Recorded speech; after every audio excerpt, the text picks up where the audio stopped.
I'm Amy Cherry. This local news is a service of Flagler County's Toyota dealer, Beaver Toyota, here to wow ya. You're not going to be able to stop growth. We got to turn around and manage it, make sure it's the right growth for the community. And that's why County Commissioner Joe Mullins voted in favor of a new development in the Hammock. Mullins, who was initially opposed to the Beach Walk development, tells WNZF he changed his mind by the end of the presentation. There are other developers that are looking at the Hammock area that want to do more affordable housing, and that concerned me. And I felt like these guys have really gone to an extreme. I don't want to see septic tanks out there on the coast, and they had committed to run the sewer. And in running the sewer, it does allow you to have more house options. So it's smart growth. The scary thing with this, there is a lot of bad options that were sitting there hovering over that piece of partial. The zoning change from urban single-family resident to planned unit development paves the way for the developer to bring 50 homes instead of 30 to a 14-acre property off State Road A1A and Jungle Hut Road. It passed in a vote 3-2 with Mullins and Commissioners O'Brien and Sullivan voting for it. Commissioners Hansen and Erickson were no votes. The Hammock Community Association is opposed to the project, calling it too dense. This portion of Flagler's Morning News brought to you by the Daytona Beach International Airport, Delta Airlines nonstop to Atlanta, and now nonstop service to New York City via American Airlines. A Palm Coast man is jailed after authorities say he lied about his status as a convicted sex offender. John R. King reports. Last Friday, deputies with the Flagler County Sheriff's Office attempted to locate 39-year-old Andre Watkins for a sexual offender address verification. Watkins, who recently bonded out of jail on an unrelated stalking charge, claimed that he'd be residing in the woods behind the Walmart in Palm Coast until he could establish a permanent residence. When deputies were unable to locate Watkins behind Walmart, they checked his mother's house on Ponderosa Lane, where they made contact with Watkins' mother. She advised them she had not seen her son recently and that he was not residing at her house. Later that same day, Watkins contacted the sheriff's office and advised that he was staying at an address in the Seminole Woods area of Palm Coast, and he'd update his address officially on Monday.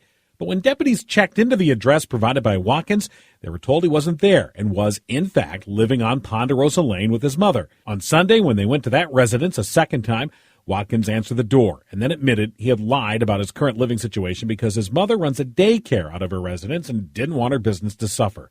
Subsequently, a warrant was issued and Watkins was arrested Monday for failure to properly register as a sex offender.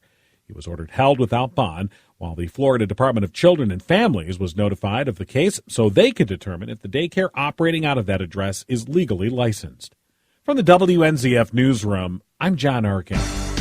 A county commissioner takes on more public service. Tony Magoo has more. County Commissioner Greg Hansen will serve on the County Canvassing Board as the Commission's representative for this 2020 election cycle, with Commissioner Charlie Erickson as the alternate. So it's a very important job, and it's one I'm very proud to have. It's going to be a lot of hard work. Erickson agreed to the appointment with crossed fingers. Erickson has been in poor health and had to miss a few meetings in recent months. The Canvassing Board oversees the process from ensuring that voting and tabulation machines are calibrated properly to counting mailed-in and provisional ballots. Normally, the chairman of the County Commission sits on the 3-member County Canvassing Board. O'Brien is chairing the commission this year, but he's running for re-election and has drawn at least one opponent in the Republican primary, disqualifying him from sitting on canvassing. Commissioner Dave Sullivan is also running for re-election, though he's not yet drawn an opponent. He is likely to. Well, that left Hansen, who thinks he's the man for the job. Well, I looked at the options, and I thought I was the best candidate, so I volunteered. For Flagler's Morning News, I'm Tony Magoo.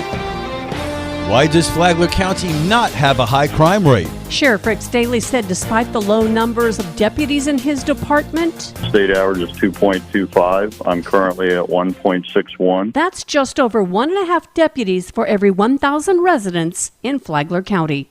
Staley said that's okay, though, because crime here is down. We're now able to target criminal activity instead of just respond to it after the fact. The sheriff said that he also has a motivated force, new initiatives, and an improved staff. If you want to listen to the entire interview, go to the Free for All Friday podcast on the Flagler Radio app and download the app today.